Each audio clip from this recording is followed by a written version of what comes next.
You're listening to Ideal Practice, episode number 28.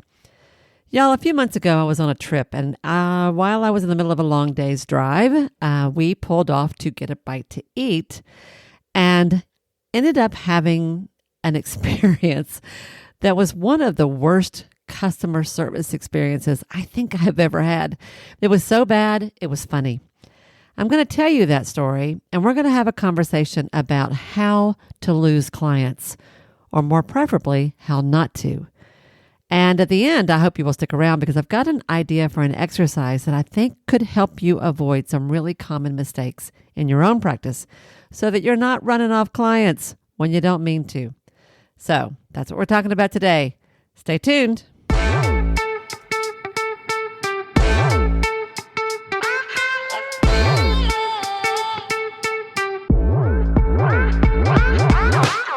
Hi, I'm Wendy Pitts Reeves, and with over 2 decades of experience in the private practice world, I've built my 6-figure business while learning a lot of lessons the hard way.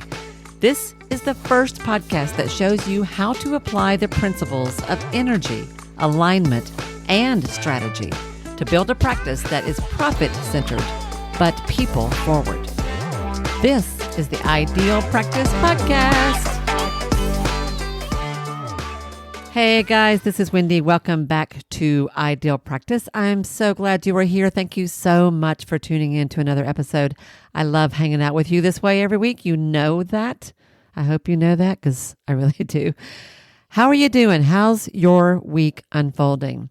As I record this in late September, early October, it is beautiful where I live. It's cold. Or not cold. I shouldn't say that. I live in Tennessee. I have no right to say that. It's cold to me, which actually isn't very cold at all. But, you know, I'm a wuss. What can I say? It's kind of interesting because the trees are just beginning to show a hint of color. They're actually still quite green in a way that I'm a little bit surprised, to be honest. But I do see signs that fall is coming, and I'm trying to appreciate that. I hope things are going well wherever you are, and I hope business is cracking. I hope you're making good money. I hope you're making a huge difference, and I hope you're having some fun along the way.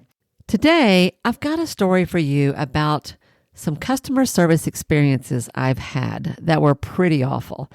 In fact, when I went back to review my notes as I was preparing for this episode, one story in particular was so bad, it just made me laugh all over again, remembering it, because it sounds like some kind of a late night comedy routine. I kid you not.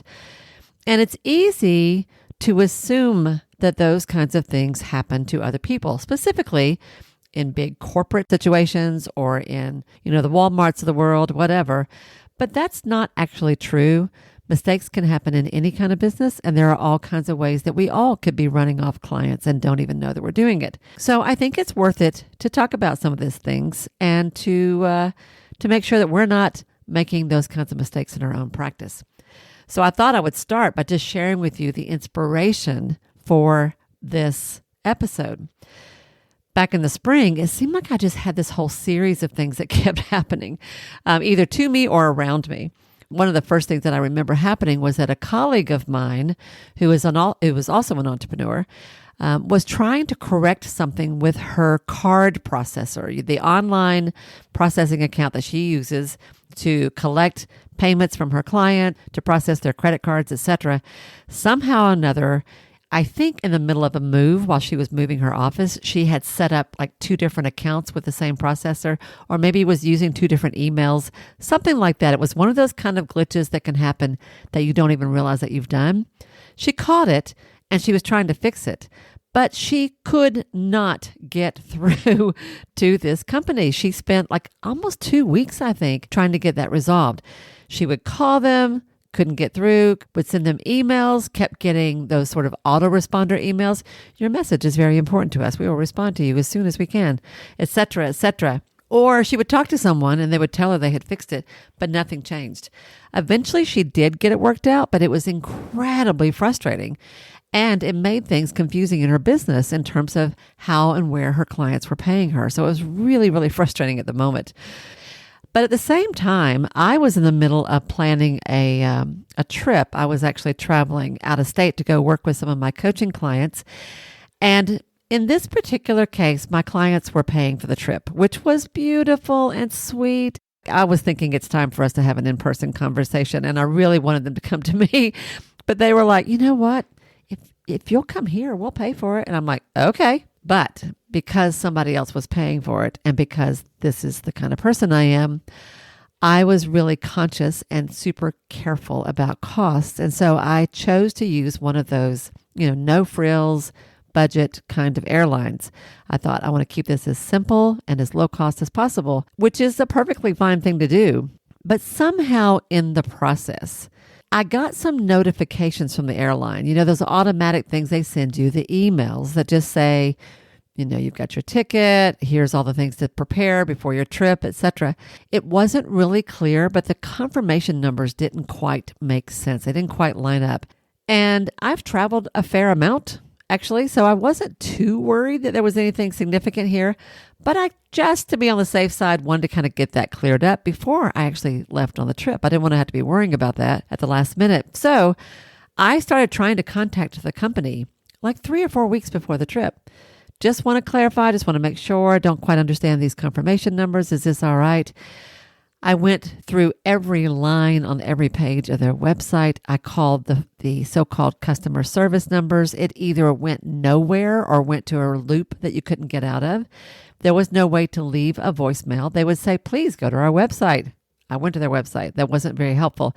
There was no way to send an email. I literally could not contact the company. It was like a hall of mirrors where no matter what direction you followed that they gave you, you bumped into a mirror and just kept running into yourself over and over again. It was crazy making. And it was such a terrible way to serve a client. I ended up what I did was I just got to the airport like an extra hour early and went to their ticket counter and said, here's the confirmation numbers I'm getting. It should be okay, but I just don't quite trust this. Can you look at it? And the ticket counter person looked at it and she was like, I don't know why you're getting this. It all looks fine. I can see why you were concerned, but it all looks good on our end. Okay. So it turned out okay. And I guess I could have gone to the ticket counter earlier, but you shouldn't have to do that. It was just super frustrating because everything they said online was, if you have a problem, call this number or take this step. None of which ever got you in touch with a human being. It was like they were hiding from the world. Remember that. And then there was the doozy, the story that made me decide to create this episode for you. This was the experience that I had that was so bad. I sat down and wrote it down as soon as it was over because I thought, I want to remember this because it was just crazy. So my partner and I had been camping and were on our way home from a camping trip and decided to take some back roads through North Georgia. Really, really, really pretty drive. If you've never done that, the hills of northern Georgia are just gorgeous. It was a beautiful sunny day. We had had a lovely trip. We were in a great mood. Everything was fine. And on this little kind of 2-lane road that, goes through a lot of small towns, we decided to stop at a standard, typical, major global fast food chain. I won't name names, although it sure was tempting. But I won't. But it was a fast food company that I actually like. It's one of my favorites that I like to go to from time to time. And there were actually 2 of them side by side, as often happens. So she went to one and I went to the other. We were just like going to divide and conquer, go get what we wanted, meet back at the car in a moment. And because we fully expected this to be quick, we left our dog in the car. It wasn't a hot day. It was a cool spring day. It was fine. Windows were cracked. She was fine. But it was a calculated risk. And we were like, we should only be in there just a few minutes. It should be fine. So I pop into this fast food place. And when I get inside, there is a crowd of people up at the counter. It looks like a large family, like maybe a Sunday afternoon after church gathering of all of your local relatives, that kind of get together, which is really common around here. And I could see that there was some confusion on their faces, and I was waiting to get in line and overheard what the staff member was saying to them. And what he was explaining to them was that they are no longer accepting orders at the counter. Instead, they were asking this large group of people to turn around and enter their order on the 2 kiosks that were standing right behind them. Here I am thinking I'm going to be in line, but I watched this group of literally, there were like, I don't know, 9, 10, 12 people of various ages turn around and start trying to sort out a complicated family order on a kiosk. And I just saw that, thought, well, that's going to take a while. I can't wait for that.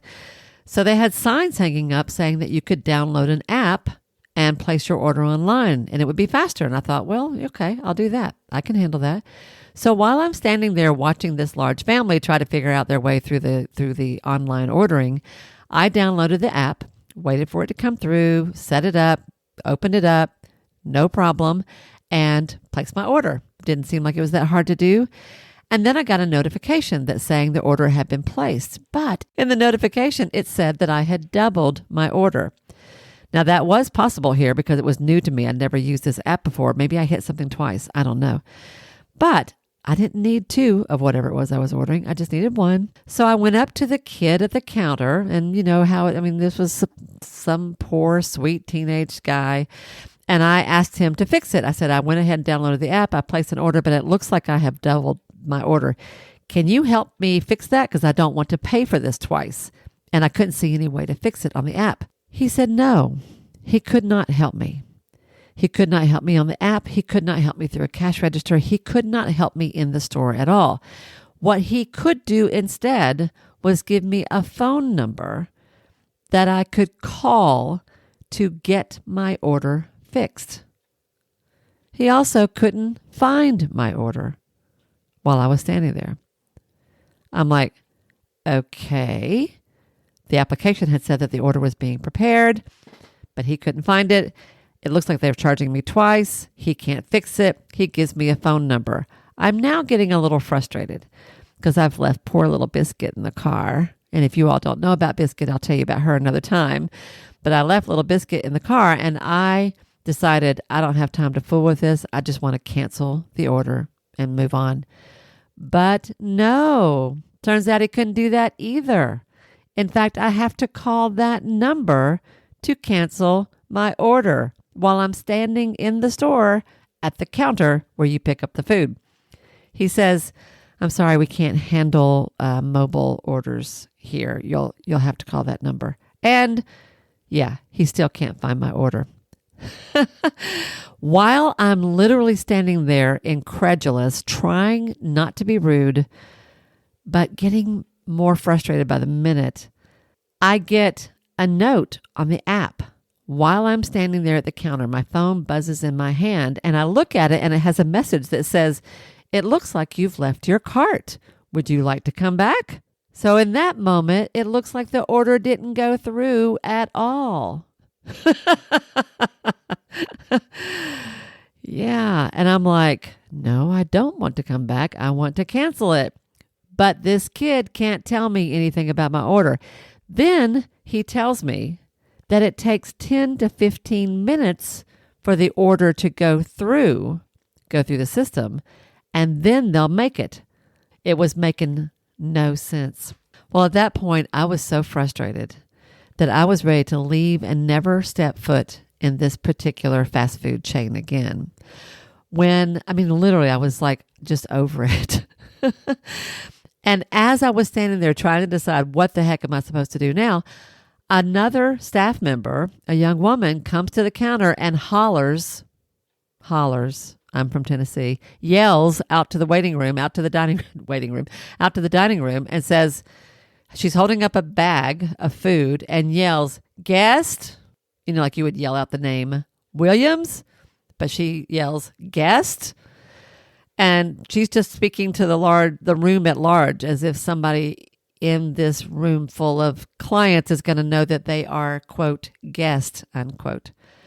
Well, I just cracking a joke. I said, what's in it? I might take it. And I was basically half joking. I was just irritated. It was my order.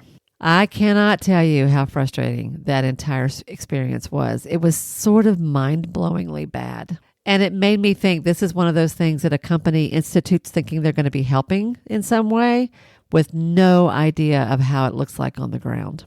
I'm sure they were trying to speed things up. I'm sure they're trying to make fast food even faster.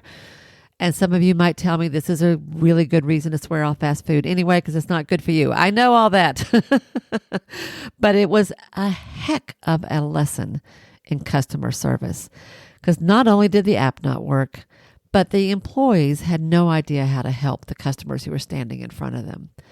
I felt sorry for them, but not sorry enough not to be irritated. So let's think about this from the point of view of a business owner. It's like I said at the beginning, it's easy to assume this kind of thing only happens in big companies, big stores, big operations, and not to small businesses, as most of us have in the healing arts world. But it's not true. There are 4 or 5 places I can think of in your practice where I think you should take a closer look to make sure that your clients aren't having trouble that you may or may not know about. Let me touch on a couple of these to give you some ideas.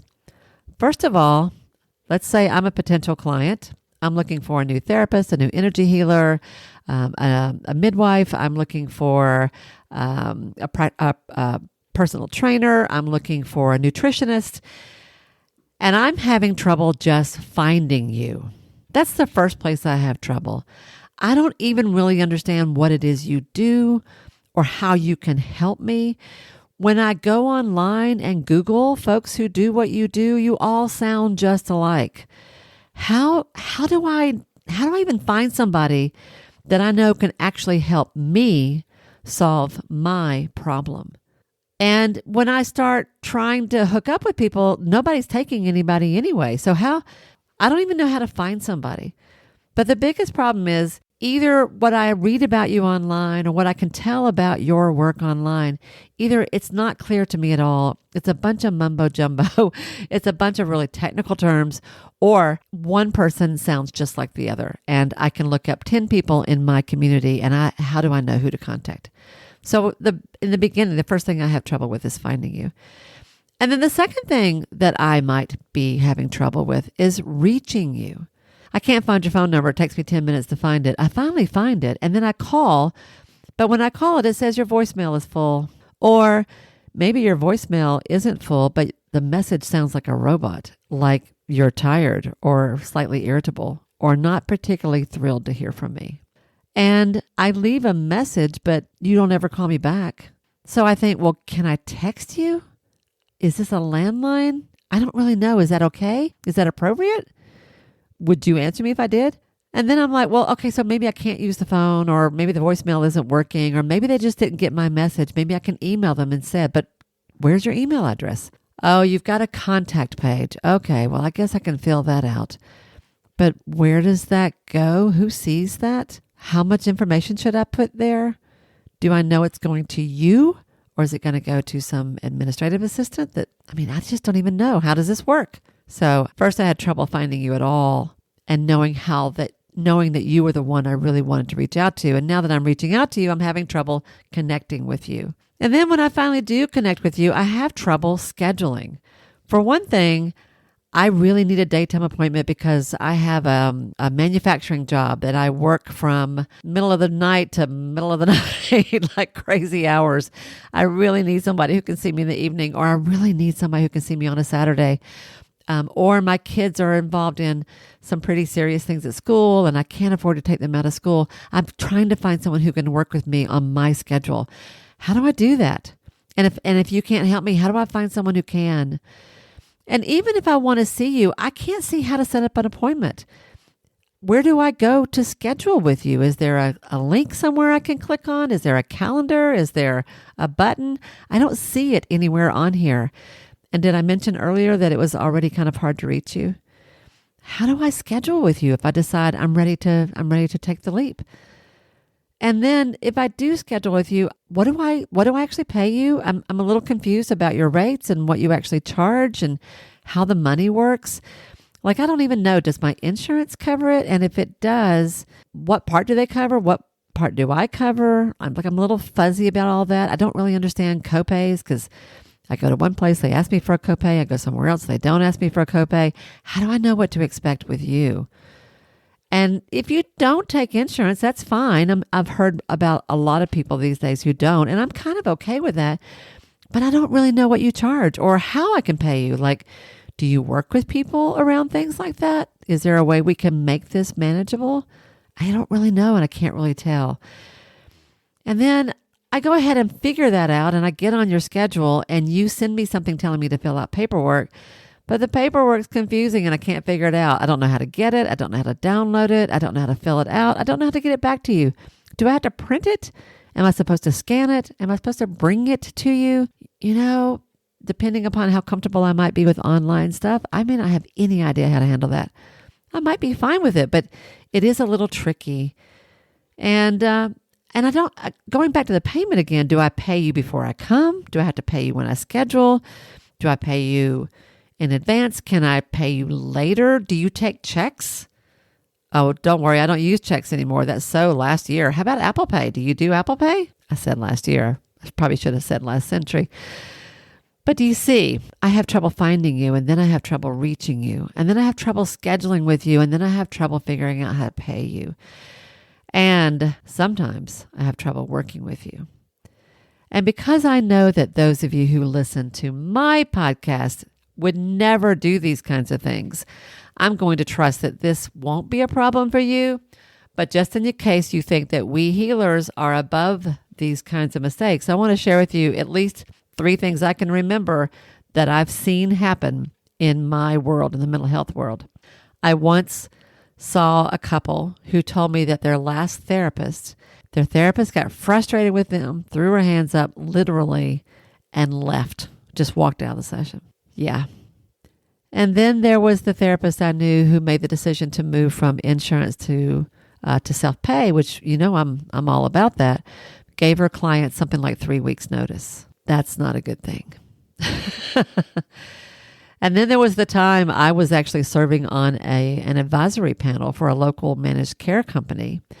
And we started getting complaints because a psychiatrist who had a ton of this network's people in his practice, his clients or his patients were showing up at the door, and there was a notice posted on the door that he had closed his practice. Like literally a notice stuck on the door saying he had closed his practice. And there was no way to find him. There was no number you could call. When you called the number that had been in his practice, it had been disconnected. He literally disappeared without a trace. He wasn't sick. He hadn't had some kind of a health crisis. It wasn't that kind of thing. He just closed his doors. So y'all, we do actually sometimes make it harder for our customers to find us, hire us, work with us, pay us than we realize.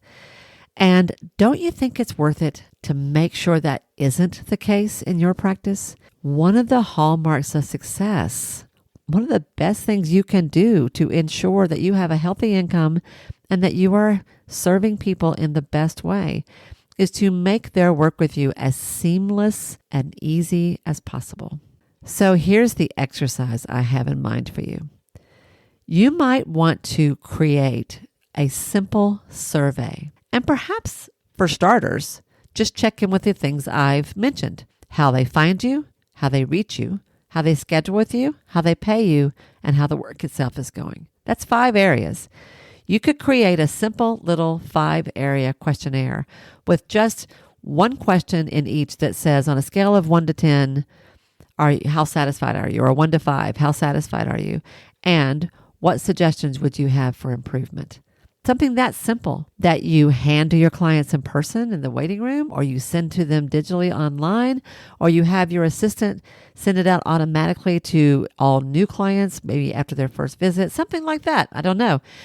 But if you created a survey like that and employed it on a semi-regular basis, I think you might catch a few problems before they become problems. You might be able to smooth over a few rough spots that you didn't even really know you had. And you might be able to make your clients even happier. And I kind of think that's worth doing, don't you? Yeah. So that's what I got for you today. I hope your next restaurant experience or any other customer service experience is way better than mine was. But if you've got a funny story of your own to share, by all means, send it to me. I'd love to hear it. you can send it to me at wendy@wendypittsreeves.com. Who knows? Maybe I'll tell a few more of your funny stories on the air in the future. That's what I got, y'all. Have a great week, and I will see you next time. Bye now. Hey guys, before you go, I'd like to offer you just a little dose of some extra support. I know I talk here a lot on Ideal Practice about specific strategies for how to move your practice forward. And when I do, like today, my hope is that you will end the episode feeling clear, excited, inspired, and kind of ready to take action. But I also know that something that sounds so clear in the moment can get kind of fuzzy later. One minute you're like, oh my gosh, what a great idea. I'm totally going to do that. The next minute you sit down to do it and you're like, wait a minute. What did she say? What was that part? Well, that's completely normal, y'all. The idea, thinking about it, and even hearing me talk about it is the easy part. Taking imperfect action is how you move that idea forward. And I'd love to help you with that if I can. It can be sort of amazing sometimes how much it helps just to talk through your ideas with someone else out loud. And if you're lucky, to maybe get some help coming up with a step-by-step plan. Well, we can do that. I can help you with that. And we can do that with a quick start consult. To learn more about that, what it is, how it works, go to my website, wendypittsreeves.com/consult. Again, that's wendypittsreeves.com/consult. Everything you need to know is right there. And if it sounds good to you, join me. I'd love to work with you. Take care. Bye now.